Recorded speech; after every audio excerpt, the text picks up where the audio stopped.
From the GHJ Media Clips archive, guest Michael Grillo discusses the nature of big-budget production management. He's executive producer of high-grossing movies including Marvel's Avengers: Infinity War and Avengers: Endgame, among many others. Read Michael's chapter Production Management in the Movie Business Book. The interview is from March 2020 with me and host Ilan Haimoff, head of the Profit Participation Services practice at GHJ. Here we go. I'd like to welcome everyone back, and today we're going to actually start a movie business podcast series, and the first topic of which is making sense of the new motion picture ecosystem. And with me today is Jason Squire, who is the editor of the Movie Business Book and professor at the USC School of Cinematic Arts. And he will introduce our speaker today, Michael Grillo, in just a moment. But I'd like to first welcome you, Jason, to join me in this podcast. Thank you, Ilan. And I think you'll go ahead and introduce Michael. Yes, we're very lucky to have with us today Michael Grillo, who has worked his way up through the production ranks, starting as a DGA trainee on Young Frankenstein, then as assistant director on Deer Hunter, Body Heat, The Big Chill, and more, and later as line producer and executive producer of Amazing Spider-Man, Captain America: Winter Soldier, Ant-Man, Avengers: Infinity War, and Avengers: Endgame, the highest grossing movie in history. So welcome, Michael. And the first question, what does a line producer do? Well, first, hello, Jason. How are you? and thank you for having me on board today. I appreciate it. Line producer, what does a line producer do? Well, line producer is an interesting title. Producing titles are kind of interesting because they can represent so many different areas. And as our business has changed and some of these productions have reached such a large scale, there are multiple producers that get involved in these projects. Normally what happens when the movies are first getting developed, there's a creative producer that a lot of times works with the studios, works with the screenwriters, with the directors, tries to get the script in a good place. Once the financing company or the studio gets to the point where they're thinking, gosh, we really want to make this movie, then they hire what they call a line producer. And that's basically what I do. I'm a physical production guy. And, doing that, I can be called a producer, an executive producer, a line producer, a co-producer. I've had all those different titles on different movies and done the same job. Basically, when they bring me in, what they're looking for is it's still very early on. Maybe there's a director on board, and very, very few people are involved, and they want me to read the script and come up with a production plan. And if there's a director, I'll work with the director. I'll pick the director's brain to try and get an idea of the movie that person wants to make. And then working also with the studio, I'll be thinking about, well, where do we want to make this movie? Where do we want to be based? What city do we want to be based in? Are there available sound stages? Are we chasing tax rebates? What are the locations? Are there local crews? And try to really come up with a plan that makes sense, that matches up with the material. And then I'll do a calendar that includes all of the prep, all the filming, and all the post. And I'll then break down the script. A lot of times I'll put all the scene numbers on it. And I will do a whole shooting schedule, or I'll hire an assistant director to come in and have him do and work with me on it to break it all down. And that includes, on these bigger movies, we'll have multiple units. You can have 2 or 3 units going together, and you can have plate photography, and you break all of that out. And then I do a rough preliminary budget on all of this, working with an accountant. At the end of the day, I'll sit down with the studio and the director, and I'll say, look, if we start on this date and we prep for this long and we shoot for this long and you post for that long and we spend that much money, then, you'll have a movie in the theaters for this cost on this date. And then they'll say to me, well, that's too much time and you can't have that much money. That's the immediate response that you always get from them, But usually what happens is the plan makes sense. You do some revisions. They will give you a little bit of money for early research and development. You'll give them a cash flow for that, and they'll usually approve that. And then you just start putting it together. You scout locations. You make sure that your production plan makes sense. The city you're going to makes sense. The locations are there. Set up offices, hire a crew, cast the movie, rehearse. You're working with the writers and the directors all the time and finding this movie. And then you finally go into filming. And you oversee all the filming. Line producers, I like to spend time on the sets because that's where I find all the decisions are being made. And I usually hire a very good and experienced production manager under me and accountants. And they're back in the office and getting us prepared for the future. And I'm on the sets, kind of controlling the sets and saying yes and no to all the questions that are coming up. And then on these bigger movies, by the time you get to post-production, and particularly with Marvel, it's handed over to Marvel. And I'm not involved in post-production. But sometimes, like when I was with Lawrence Kasdan for a long time, I was involved in the early prep all the way through the release of the movie. So that's kind of what you do. You start off kind of from scratch with nothing, and then you've really formed a company, and you've gone on and made this movie. This is Ilan. I just wanted to go back. You have been in this business for a very long time. And what I wanted to focus on, from your perspective, you are in the front line of production. You are running production, as you say. Can you share some things that maybe you have seen in the last couple of years in terms of trending or in terms of changes, in terms of opportunities that you can share?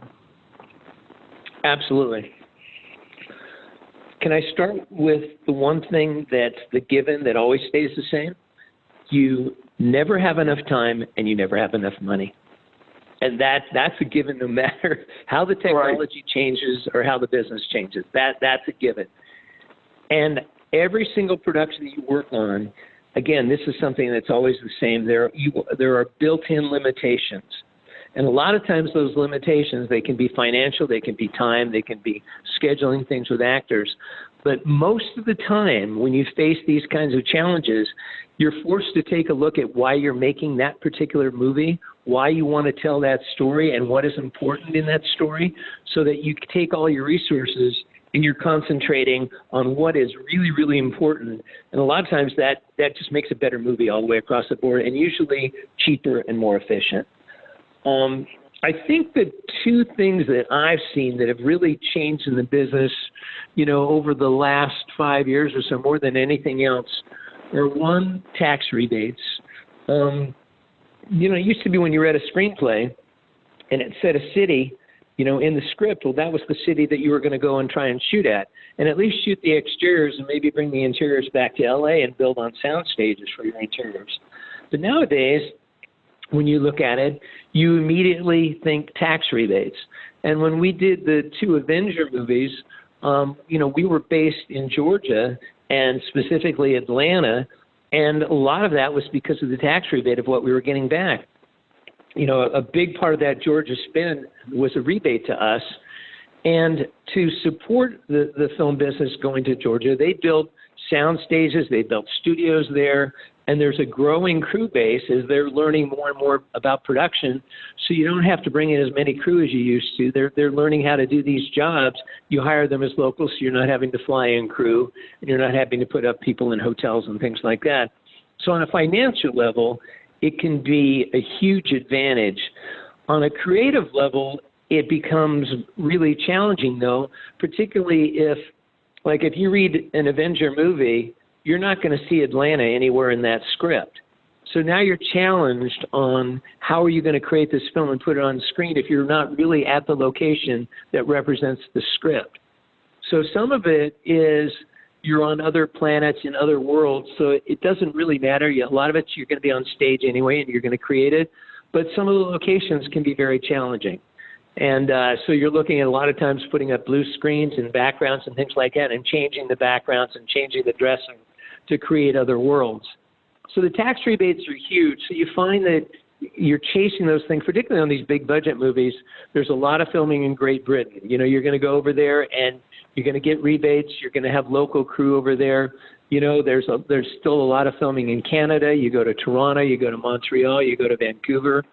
In the States, Georgia's huge. I think Louisiana's coming back again.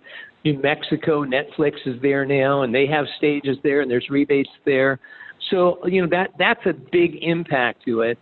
And on a personal level, when you're a filmmaker and you're based in LA, it means that you're going to be on location for a really long time.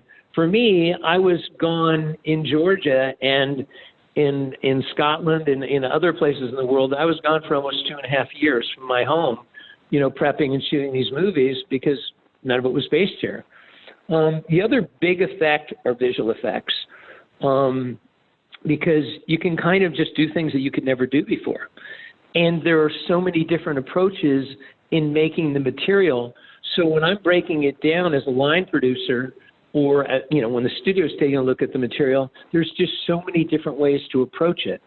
You can take one scene and read it in a script and say, well, I could go to that practical location and shoot it there, or I can build it on stage, or I can go to a location that I'm already at and create a different background with visual effects, or I can do it all with visual effects, or I can build a set and only build part of the set and have a blue screen behind it, and then have visual effects elements or plate photography that are married together, putting all those elements together, and that can be anywhere in the world, and create that. And those choices of how you address those, you're taking a look at what you're getting creatively. You're taking a look at what the actors can interact with, where you can get the best performances. You're taking a look at the cost. You're looking at the efficiency. And what you're really trying to do is you're trying to package and putting all these things together so that, boy, if you could be based in just one city, that's a huge savings. Once you're moving the production to an additional city, of just setting up a whole nother production office and all the travel and living and all that stuff, it adds a ton of money, but sometimes you have to do that. So the visual effects have really, really changed the business and allowed you to do a lot of things that you couldn't do before, and maybe tell stories on a level of production that you just never had that opportunity. Thank you. Mm-hmm. Wow. So can we return? And there aren't any good answers to this. I mean, they're always, it's a collaboration together. You're working with a studio, you're working with a director, and you're trying to get an idea of what everybody's thinking. And at the end of the day, you make a decision and you move forward. And by the way, the other thing that's changing, the other thing that I find that's changing a lot in our business is the involvement of writers. Earlier on in my career, you would have a screenplay and it would stay pretty set. Nowadays, writers are very, very involved in the production all the way through. And it's evolving, and you continually are trying to find the movie and make it better. Good. Wow. So can we return to a little more detail about the almost 3-year marathon that you went through to do the 2 Avengers movies? And what was it like to manage it within the Marvel process, which is quite remarkable, successful, and unique in the business? Yeah. Well, I had done The Amazing Spider-Man, Captain America, Winter Soldier, and Ant-Man before I did the 2 Avenger movies. So I had a shorthand with Marvel. They knew me and I knew them, so I knew how they worked, which was, I think, a huge help, and they also knew me and trusted me. So I came on very early while they were still writing the scripts, and again, it was like a development phase leading into prep where you're trying to find these movies. Early on, I think we decided that we were going to go to Atlanta, again, to take advantage of Pinewood Studios there and the tax rebate and the local crew. And that made a lot of sense for our movies because we knew a lot of it was going to be on stage. There were, a lot of big open areas and ranches and farms and things like that we could take advantage of, like when we were creating Wakanda. Black Panther ended up filming there along with us. And, so we were tied to them and helping to, create and match the look that Black Panther had because we had part of that in our stories. So that was a collaboration with them. And then we wanted it to be a large international movie, and we ended up going to Edinburgh, and the city is just so picturesque and so beautiful and so interesting, and we were able to do some really cool and fabulous sequences there, and financially it also worked for us there to be in Great Britain, and we were able to bring up crew from Great Britain, and we brought in a lot of our key crew here from the States and putting it all together. But I mean, literally the scripts are still evolving, and you're trying to figure it out, and you're trying to find it together. And now you have a production designer on, and they're starting to design these different worlds and these different sets. And you're trying to solve them. You're going, God, how are we going to do that? How are we going to afford that? How can we have enough time to do that? How many stages am I going to need? Can we do this practically? Are those actors ever even going to be available? Well, how about if, then you're doing 2 movies back to back and you're trying to be efficient, and some of the sets that are in the first movie are going to be in the second. So you're trying to consolidate that in the schedule, but then those actors may not be available. It's this amazing puzzle that creates this energy with everybody. No, not energy, fear, I would say, more fear as you're trying to find this, But it becomes a collaboration that's just a lot of fun. I mean, it's really great. So you have Marvel, and I had Joe and Anthony Russo, the directors, production designer, costume designer, editor, the visual effects team, which was huge right from the beginning, and you're all finding this movie together. And they're explaining things to me about new technology that's coming up. And I mean, I'm going to go to my list real quick. As I'm sitting and I'm trying to break all this down and trying to figure out an approach to each one of these sequences, I'm going to use traditional photography, visual effects, plate photography, blue screen, aerials, helicopters, drones, underwater work, specialty cameras, cranes, insert cars, miniatures, prosthetic makeup, wigs, physical effects, stunts. You're using every tool that you can think of in the business to try to come up and put the best thing you can on screen. And then within all of this, trying to make sense to a schedule with one of the biggest casts that I think has ever been put together. And, and just, juggling their availability, which was, fairly challenging because even if you have them for Run a Picture, they're still involved in a lot of other projects, and they're involved, they have family issues and things like that. And it's just, you're chasing it all the time, but pretty exciting and pretty fun. And you just gotta be ready to anything that comes up on the day to move and adjust and kind of do the dance. The other thing that I would say that which was great on this particular movie was Marvel's involvement, which you don't always look at as a line producer or a producer working with a director. Sometimes you're out there and you feel like you're fighting really hard for the movie, and sometimes you're at odds with the studio. Whether it's you feel like you're not getting enough money or you're just not in sync creatively, and sometimes the directors, will battle with the studio, and it's, it isn't always, an in sync, pleasant situation. With Marvel, it's a little bit different. It's incredibly collaborative, and Kevin Feige is, brilliant, and he knows these characters and he knows these movies better than anyone else. And the thing is you're tied to not just the movie you're working on, but the next 10 movies that Marvel's going to make. And so he's very involved in all of this creatively, as is the whole Marvel team. So Joe and Anthony Russo are working real closely with the writers and with Marvel, and it's fun to find these things together.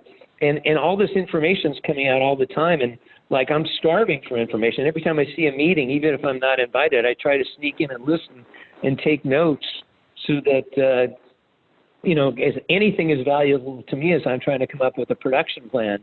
But you're also, on these kinds of movies, the people that you're hiring, be it the production manager, accountant, assistant director, production designer, costume designer, decorator, editor, the visual effects team, you've done these before. You are experienced.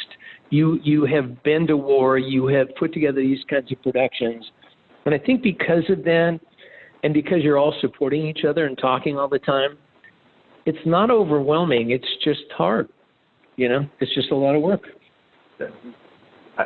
Michael and Jason, I really wanted to thank you both for joining today. I actually wanted to thank you, in particular, Michael, with all your busy schedule, to share with us the life on the front lines of production. So that's very helpful and quite a great information that we're sharing with everybody who's listening. So again, I wanted to thank you both. And thank you. Thank you very much for including us.